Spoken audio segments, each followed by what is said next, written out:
Odds are pretty good if you clicked on this video, you are like me. You are somebody who has a full-time job and part-time jobs and also a family and likes to spend time with said family. However, you don't want to let go of the magic that is experiencing more than one thing at a time. It's your favorite dad, Bry. I want to talk today about something that's actually a little bit more personal to me, and I don't mean personal in the sense that this is something that I would only share maybe with a therapist, but this is personal in the sense that it's something that affects me, and while I don't know how many people otherwise it affects, I can't be the only one. I can't be the only person. Let me start by describing what it is that I'm feeling, which is that I want to try everything. I want to experience everything that life has to offer. And when it comes to gaming, this means I want to try to play literally everything. I want to play RPGs, shooters, competitive shooters, non-competitive shooters. I want to play roguelikes. I want to play frickin' chess some days. I don't want to be put down to one thing or even a couple things. Now, even before I had children, even before I had a full-time job, even before I was even in college, I still had a lot of trouble managing multiple interests, especially just in the gaming sphere alone. This is, of course, not counting any of my other artistic endeavors. I tend to lead a very artistic life, so that means that those also cut into my time. I even distinctly remember as early as 16 when I had just started working and was finally able to afford to buy the games, all the games that I wanted as they were coming out. By the way,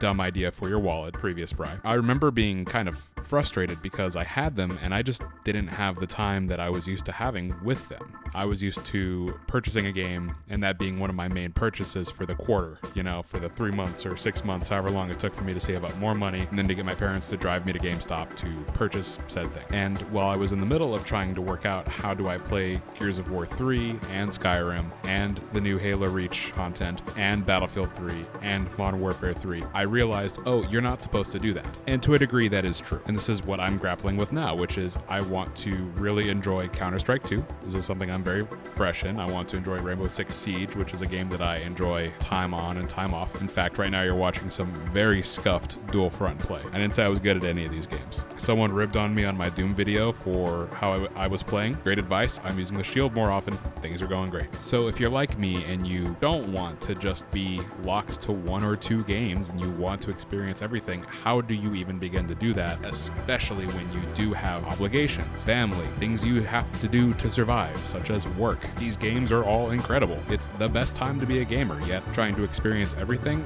that's really difficult. We're going to try to figure this out because the phrase jack of all trades, master of none is one that bugs me, because I do think there are ways to maybe not be a jack of all trades, maybe be more like an ace of all trades, which means you're like better, still not quite a master in anything, but like you're better at it. So the first thing is, how do you begin to internalize distributing the time between all the games? Let's go ahead and use my own personal life for an example here. I typically start with my left side brain thing that I like to do. I like to do a logical approach, and I like to make schedules. I'm a big spreadsheet maker. And so in this particular case, especially because a big goal of mine, by the end of the summer, I would like to be very good at Counter-Strike 2 and Rainbow Six Siege. Really good for me. I don't really have a hard bearing on it. I don't have a specific skill cap I want to reach. I just want to consistently feel like I am in control of my games. That's how I quantify that. What I do here is I alternate days. So Sunday and Tuesday are Counter-Strike. Monday and Wednesday are Siege. Thursday I will typically reserve for any sort of games that I need to play to get some research done on them because I want to make a video about them. I want to talk about them in a video. So that's sort of a set-aside day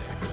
Friday, believe it or not, Friday is actually my fighting game day because I also like fighting games. So Friday is my Street Fighter 6 day. And then Saturday I refer to as my wild card day where I just kind of see what strikes me. While I do this, I also have a specific layout.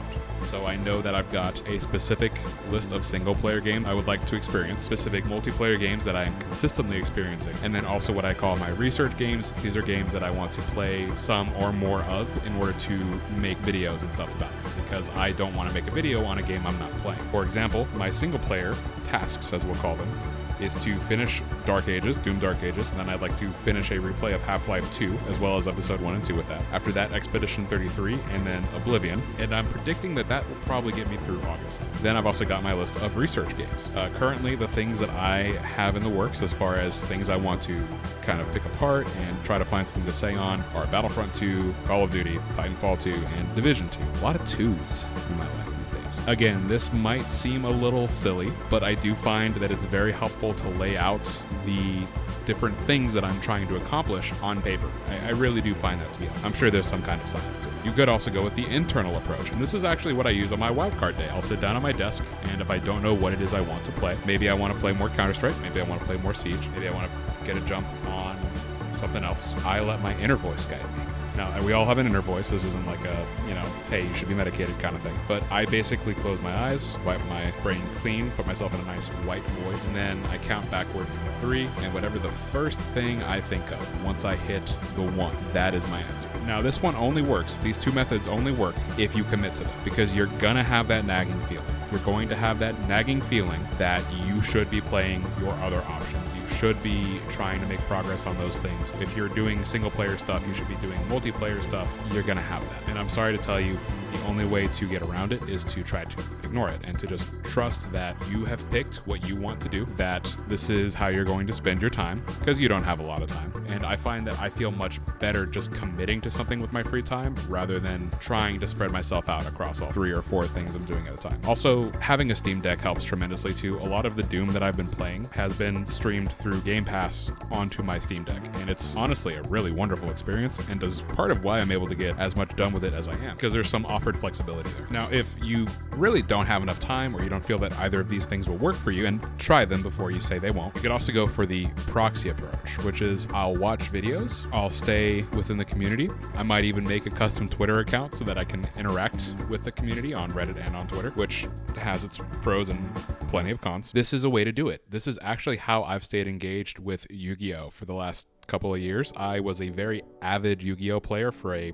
long time, like competitive. I would watch YCSs, I watched WCQs, I watched the World Championship live, and unfortunately the game is just not really balance-wise in a place that I enjoy, and definitely not price-wise. So what I have to do is, when I want to enjoy Yu-Gi-Oh!, rather than, I don't know, logging into Master Duel, spending 4 hours of my evening getting destroyed by Max C, or trying to buy cards, or put together a tier 5 deck that won't do anything and go to locals and get smashed, I just enjoy some YouTube content on it. It's obviously not perfect, but it keeps me within the realm, keeps me knowledgeable, allows me to still enjoy it just through proxy. And there is really something to be said about playing one game and having a stream for a tournament on another screen. All of this only works when you recognize that there is enough time. There is enough time, especially with these competitive multiplayer games where it feels like time really matters. Yes, absolutely it does. But you have it. You have that time. Even if you're just experiencing the game through proxy, by watching videos, by learning how to get better that way, as long as you can absorb those things, you're still getting that knowledge. You're still getting it. And it'll never replace playing the game. But man, when you're in this position, that's what you gotta do. And I have found that this has worked decently well for me. Obviously, yes, it never stops that wanting, that craving to just be able to play everything all at once. But like I said, even back in high school, I didn't have time for all that. It's just not possible these days. And sometimes too, the most important thing is to recognize when you don't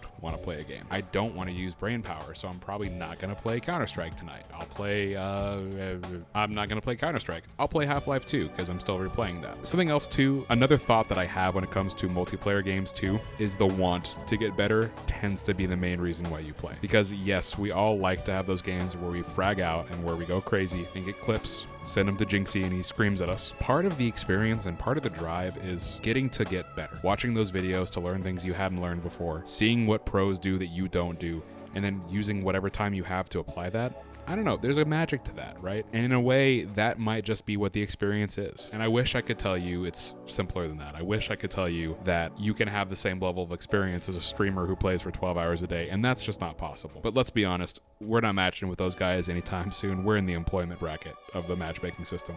Okay, this video is kind of more catharsis for me than anything, because I have this sense of self-consciousness when it comes to trying to enjoy new things. Because to my friends, it probably looks a lot like I just jump around a lot, that I'm indecisive, that I can't pick a fight, that I find something not to like and I jump off and I go to the next thing. And that's not really how I view it. That's not how I feel. It's just that I want to play these things. I want to learn, why do people love Counter-Strike so much? Why do they love Siege so much?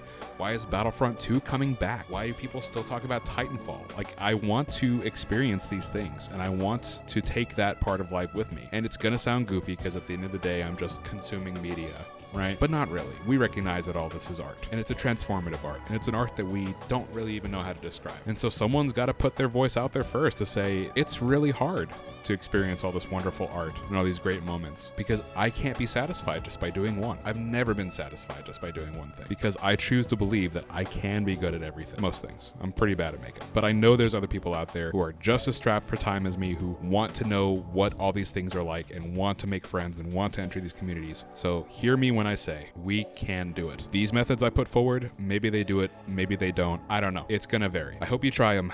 I hope they work for you. If you have any ideas, if you have any methods on how to deal with this, if this applies to you, please talk to me about it in the comments. I'm really good at replying to comments. I promise. Don't be shy. I won't bite. Thanks for watching.